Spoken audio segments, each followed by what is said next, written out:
শিক্ষার্থীদের মধ্যে বিশৃঙ্খলা তৈরি হয়েছে। আমাদের সাথে কথা বলার জন্য এসেছি।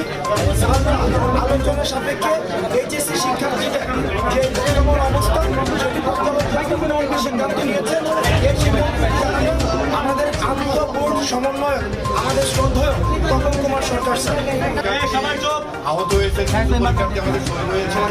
আমাদের একটা পরীক্ষার্থীর আক্রমণ মধ্যে দিয়ে যাচ্ছে। আমরা এটা বুঝতে পেরেছি, আমরা এটা নিয়ে পর্যালোচনা করেছি।